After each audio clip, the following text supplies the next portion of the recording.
जय भोजपुरी। रउआ लोग से एगो निहोरा बाकी लाल रंग के सब्सक्राइब बटन के दबा के भोजपुरी फैंस क्लब से जुड़ जाए जा और ये घंटी वाला बटन के दबा के भोजपुरी के सब जानकारी बिल्कुल फ्री में मोबाइल पे पाई जा।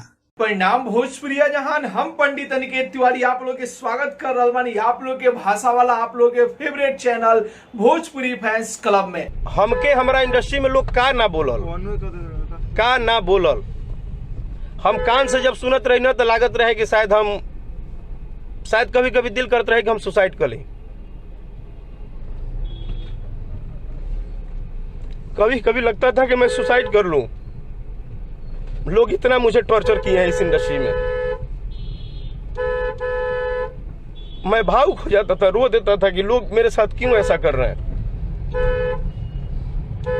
आज इसीलिए मैं भावुक हो कि आप लोग से लाइव आया हूं और मैं सबको ये बताना चाहता हूं कि जब तक आप जैसे श्रोता जब तक भगवान रूपी श्रोता का आशीर्वाद रहेगा, किसी कलाकार को टॉर्चर होने की जरूरत नहीं है।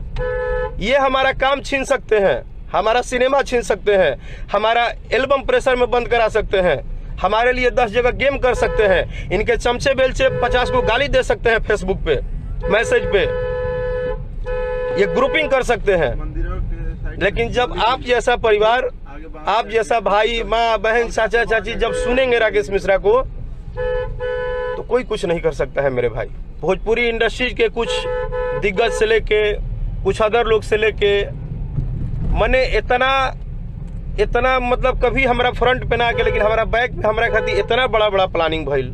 कितना सारा ऐसा बात बा कि अगर हम डाल दी समाज में तो समाज के आवे वाला कलाकार डर जी हैं कि इतना गेम होला भोजपुरी इंडस्ट्री में, इतना परेशान कल जाला, इतना ज्यादा कष्ट दियाला कलाकार के। लेकिन हम सब बात के साइड में रख के अभी भी चुप बानी। अंदर दर्द बहुत बा, इतना मुंह देखावल बा भोजपुरी इंडस्ट्री में, इतना चापलूसी बा, इतना ड्रामा बा, इतना मुंह देख के आदमी एजा मने नाटक करेले कि हम बता नहीं सकत रुआ सब के। आवे वाला जे भी कलाकार बंधु बा या जेकरा भी भविष्य बनावे के बा, भाई बहुत परेशानी हुई। हम पहले बोलता नहीं कि बहुत सारा बात हुई, बहुत सारा कष्ट हुई, बहुत परेशानी हुई, लेकिन रउरा सभे के बस एक चीज ध्यान रखे के बा कि आपन हिम्मत नहीं छोड़े के।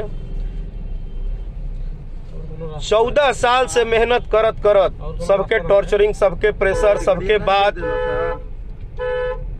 हमके हमरा इंडस्ट्री में लोग का ना बोलल। आपके दिन प्रतिदिन गाने हिट हो रहे। इस 14 साल में न जाने कितने गाने सुपर हिट हुए। मैंने सबको अप्रिशिएट किया, सबको बधाई दी, सबको धन्यवाद दिया। लेकिन आज अगर राकेश मिश्रा का एक गाना बड़ा हो गया है तो आप देख लीजिए आपके इंडस्ट्री से कितने सारे लोगों का बधाई आ जाता है। सभी कलाकार बोलते हैं ना कि आपस में हम एक हैं, हम परिवार हैं, लेकिन देख लीजिए कितने लोगों का बधाई आता है। तो मैं सब कुछ देखता हूं, सब कुछ सहता हूं, सब मुंह देखावल दुनिया मुझे दिखता है। लेकिन मैं 14 साल से अगर कान में सबका बात सुन के, सबका बात सुन के, सबका टॉर्चरिंग सुन के, सबका प्रेशर सुन के, सबका इग्नोरेंस देख के, सबका दबाव सुन के अगर मुझे भरोसा था तो भगवान रूपी श्रोता समाज पे भरोसा था कि एक न एक दिन ये राकेश मिश्रा को समझेगा, पहचानेगा, जानेगा। इसको एहसास होगा कि ये भी एक भाई है जो हमेशा मेहनत करते रहता है, हम लोग क्यों नहीं आशीर्वाद देते हैं।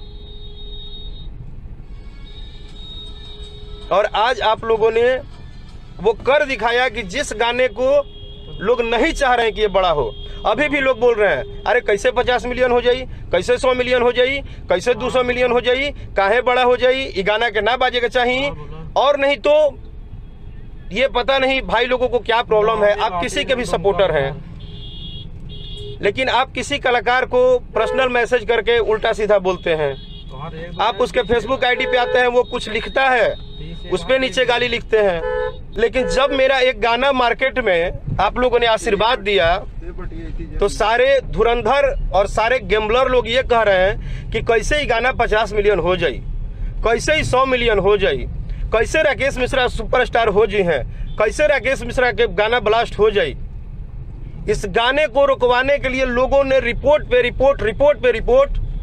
कुछ लोग तो ऐसे हैं जो डिजिटल में बैठ के अपने आप को भगवान कहते हैं कि हम डिजिटल के भगवान हैं, हम चाहेंगे तो राकेश मिश्रा चलेंगे, हम नहीं चाहेंगे तो राकेश मिश्रा बर्बाद हो जाएंगे।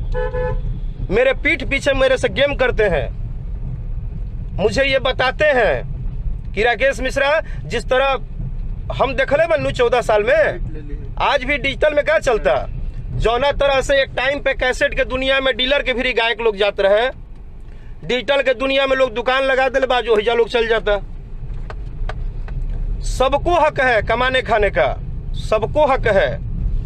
आप उस दुनिया के बादशाह रहिए, आप सभी मेरे बड़े भाई हैं, मैं सबके सामने नतमस्तक हूं।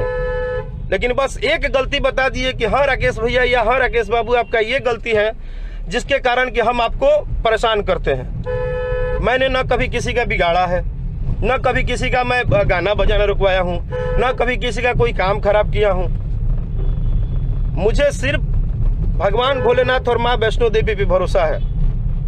राजा जाई ना बहरिया को फ्लॉप कराने के लिए कोई भी ऐसी ताकत नहीं है जो लोगों ने नहीं लगा रहे। लेकिन रउरा सभे के देश विदेश यूपी बिहार में भोजपुरी सुनने वाला, भोजपुरी समझे वाला, भोजपुरी के जाने वाला, ये पूरा हिंदुस्तान में टॉप 5 में राजा जाई ना बहरिया के पहुंचावे खातिर एक बार फिर से दिल से प्रणाम करता नहीं, दिल से कर्जदार बनी।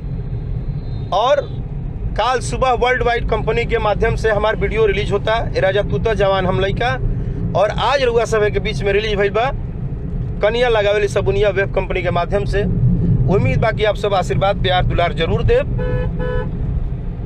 बस हम यह कहब कि भैया हो हाथ जोड़तनी, हम कभी केहू के बुरा ना चाहिला, अब मत हमरा के परेशान करो लोग, हमरा के टॉर्चर कइल बंद कर दो लोग। हम भी एगो इंसान हई, इतना मत तोड़ दो लोग कि हम मजबूर हो जाए टूटे पर। चाहे जे भी होखे, जेकरा भी हमरा खुन्नस बा, हमरा से खुन्नस बा, जे भी चाहते कि राकेश मिश्रा आगे मत बढ़ा, भाई हमरा से पर्सनली मिल के हमरा के 2-4 गो बात सुना दो। लेकिन सामाजिक लेवल पर कोनो मेहनत करके केहू के पेट पलात ना मारे के, कोनो गाना गाओ तनी ओकरा के रिपोर्ट कर, ओकरा के रिपोर्ट करके धीरे करा दो, ओकरा के गाना के अथी मत करवाव, वो गाना फ्लॉप हो जाओ, ई सब मत करो लोग भाई, ऐसे मत दबाओ लोग। टैलेंट बहुत मेहनत करके मिलेला हमार भाई, बहुत मेहनत करके मिलेला। हम जैसे तैसे कुछ ना करी, हम जानता नहीं। हमारा के रियल में जो 14 साल से सुना था वो दर्शक के धन्यवाद, जो राकेश मिश्रा के 14 साल से सुना था, वो जाना था कि राकेश हमेशा पर्दा में गावेले, अपना सिस्टम में गावेले, अपना तरीका से गावेले। प्लीज दिल पे हाथ रख के माँ वैष्णो देवी के मैंने हम साक्षी मान के कहते नहीं, अब हमके परेशान मत करो लोग भाई। बहुत इंडस्ट्री में होता, बहुत चापलूसी गिरी, बहुत मुंह देखावल बा, रुआ सब मुंह देखावल करी, चापलूसी गिरी करी, लेकिन वही में राकेश के कष्ट मत दी। अगर हमको बना नहीं सकते हैं तो मुझे बिगाड़िए मत। ये श्रोता हैं, ये सच्चे श्रोता हैं, ये दर्शक बंधु हैं, ये भगवान हैं, ये बहुत निश्चल होते हैं, ये निर्छल होते हैं, इनके मन में कोई कटु अथी नहीं होता है।